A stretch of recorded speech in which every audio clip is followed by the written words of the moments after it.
বসাবো। চন্দ্রমল্লিকা, গাঁদা আর একটা দুটো জবা দিয়ে আছে, সেগুলো একটু বসিয়ে দিই, সময় হয়ে যাচ্ছে।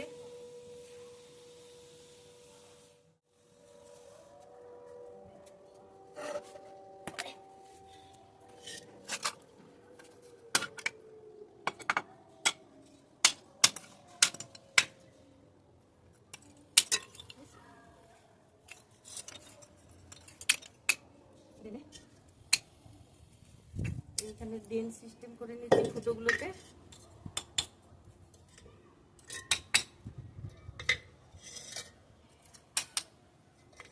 এগুলো পাতিল ভাঙা,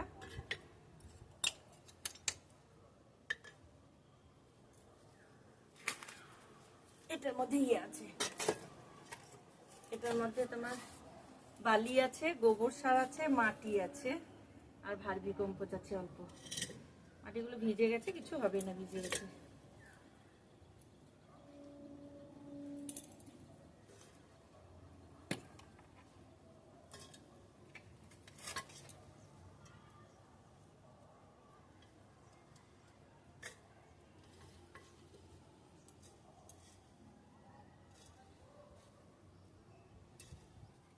শীতের চন্দ্রমল্লিকা, গাঁদা, কেন আমার ছাদ বাগান পুরোটাই একদম নতুন। এই বসিয়ে দেখি এবার চন্দ্রমল্লিকাই প্রথম বসাচ্ছি। চন্দ্রমল্লিকা বাগানটাই পুরোপুরি নতুন। এতে বালি, ভার্মি কম্পোস্ট, গোবর সার আর মাটি। বৃষ্টিতে ভিজে গেছিল কিন্তু কিছু হবে না, এর আগে আমি বসিয়েছি তো, কিছু হবে না। বালি বালি মেশানো আছে, সবই 50-50 করে মেশানো আছে। দিয়ে দিলাম। নিচের ড্রেনের জন্য ওই পাতিল ভাঙা ইয়েগুলো দেওয়া আছে।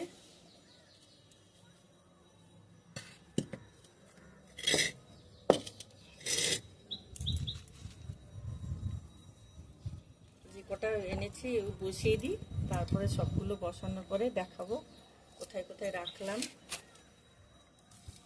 কি কালার হবে আমি জানি না, কিনে এনেছি, যখন ফুটবে তখন বুঝতে পারবো কি ফুল ফুটবে। এই বছর প্রথম বসাচ্ছি, একেবারেই নতুন ছাদ বাগান, কিন্তু গাছগুলো, অন্যান্য গাছগুলো আমার এত ভালো হয়েছে যে গাছের প্রতি একটা লোভ চলে এসছে আমার। কতগুলো বসিয়ে নিই।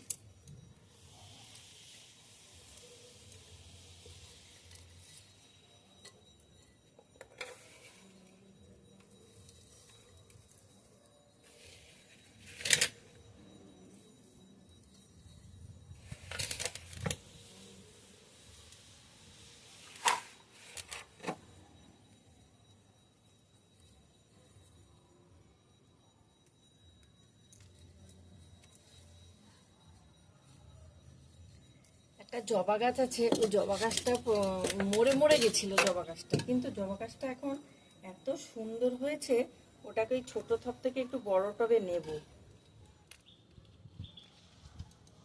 গাছটার ড্রেন সিস্টেমের ইয়েটা ছিল, দিয়ে দিলাম। গাছটাকে একটা ভালো টবে নিলাম, বড় টবে, একটু 8 ইঞ্চি টবে। মানে গাছটা এত মরে গেছিল, কিন্তু এত সুন্দর ওটাকে তৈরি করেছি, অনেক কষ্ট করে এটাকে তৈরি করেছি। গাছের কুঁড়িটার অবস্থা দেখো, এই ফুলগুলো হয় এত বড়, একদম পুরো সেই ইয়ের মতো, বাটির মতন বড়, লাল পুরো হয়। কুঁড়িটা কত সুন্দর, অনেক কুঁড়ি এসছে ওতে। গাছটাকে ওই জন্য আমি অন্য টবে সরিয়ে দিলাম, ওই টবটা ভীষণ ছোট টব ছিল, ওই জন্য ওটাকে এই সব ইয়ে দিয়ে, গোবর সার টার দিয়ে ওটার মধ্যে বসিয়ে দিলাম। এখন এই কটা বসাই, আর একটু পরে সব বসিয়ে সবগুলো হয়ে গেলে দেখাবো।